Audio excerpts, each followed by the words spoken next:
Abra o seu coração e receba a palavra viva.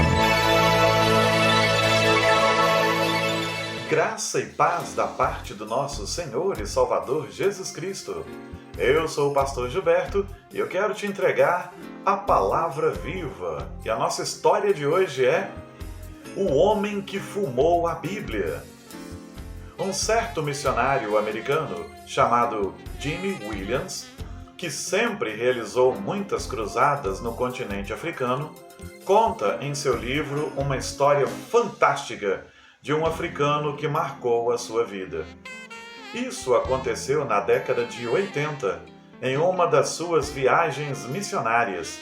Ele encontrou um homem negro de 2 metros de altura, chamado Oman Bobaiki. Como sempre fazia, ofereceu uma Bíblia de presente ao homem.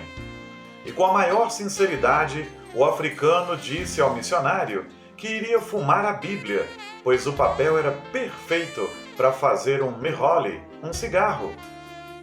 O missionário, contristado com a situação, olhou nos olhos de Oman e disse com firmeza: "Eu deixo você fumar a Bíblia com uma condição." "Qual condição?" perguntou o homem. "Desde que você leia cada página da Bíblia antes de fumá-la." Oman olhou pensativo, pois era de uma cultura em que trato era trato, e se ele prometesse, teria que cumprir. Depois de muito pensar, disse ao americano: "Está certo, eu aceito. Eu vou ler cada página antes de fumar." Apertaram-se as mãos e assim ficou firmado. Passados 5 anos após o episódio, o missionário Williams foi fazer uma cruzada evangelística em uma cidade do Congo. Nesse dia, apareceu uma grande multidão no evento. Algo interessante chamou a atenção do missionário. Foi o fato de um homem, no meio da multidão, acenar constantemente com as mãos e gritar o nome de Jimmy. O pregador, preocupado, mandou um de seus ajudantes ir ao encontro do homem para saber o que ele queria. Ao voltar, disse que o homem precisava contar um testemunho. Jimmy, então, mandou chamá-lo ao palanque e o deixou falar.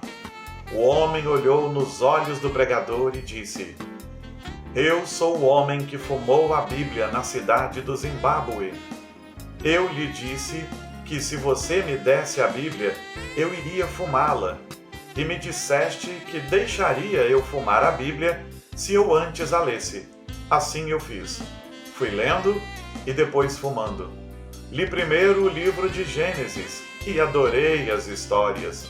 Depois li Êxodo, Números, Levítico, Deuteronômio e assim fui lendo e adorando tudo, até que li todo o Velho Testamento. Quando eu entrei no Novo Testamento, algo começou a mudar dentro de mim. Eu não sentia mais vontade de fumar e comecei a chorar constantemente com os milagres de Jesus e aquelas palavras. Elas foram entrando em meu coração e cada página ia mudando a minha vida. Li Mateus, Marcos, Lucas e cheguei em João, no capítulo 3, no verso 16, onde eu li aquela frase: "Porque Deus amou o mundo de tal maneira que deu o seu Filho único, para que todo aquele que nele crê não pereça, mas tenha a vida eterna." Dobrei meus joelhos, levantei as minhas mãos para os céus e entreguei a minha vida ao Senhor Jesus. A partir daquele dia, tornei-me um homem completamente transformado. Ditas essas palavras, houve um grande mover de Deus no ambiente, fazendo com que milhares de pessoas se entregassem a Jesus. Que coisa fantástica! Como pode uma atitude tão estranha levar o homem ao conhecimento de Deus? Talvez tivéssemos ficado escandalizados com a proposta do homem e nos recusássemos a deixá-lo fumar a Bíblia, porque afinal de contas é a palavra de Deus e nós a amamos. Mas aquele missionário, certamente, por direção do Espírito Santo de Deus, o permitiu. E aquele homem foi transformado. Em Isaías, no capítulo 55, no verso 8, está escrito: pois os meus pensamentos não são os pensamentos de vocês, nem os seus caminhos são os meus caminhos, declara o Senhor. Nós não podemos pôr Deus numa forma. Ele salva quem quer, como quer, quando quer. E Ele salva aqueles que Ele escolheu de maneiras maravilhosas. A nós cumpre pregar. Quantas vezes não pregamos ou nos omitimos, pensando que Deus não agiria naquele momento, naquela forma ou naquela conversa. Mas Ele é o Senhor, seus caminhos são muito mais elevados do que os nossos. Então, que preguemos sem desculpas, que espalhemos a palavra do Senhor sem desculpas e que o Senhor nos abençoe, em nome de Jesus. Vamos orar?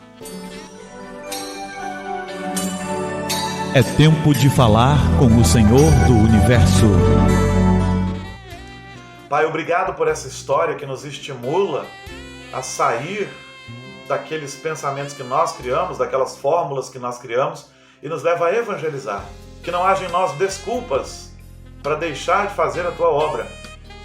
E que sejamos sempre lembrados de que o Senhor salva quem quer, como quer, e de maneiras e por caminhos misteriosos o Senhor tem transformado vidas e mais vidas ao longo da história. Que façamos a nossa parte, que preguemos, que distribuamos a Tua palavra, que espalhemos, que semeemos a Tua palavra e que confiemos que o resto é com o Senhor. Toma-nos em Tuas mãos, derrama graça.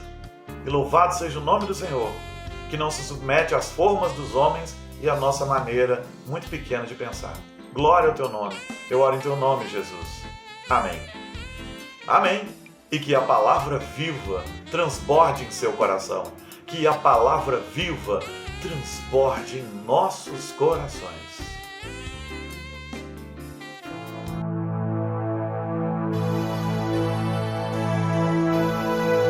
Abra o seu coração e receba a palavra viva.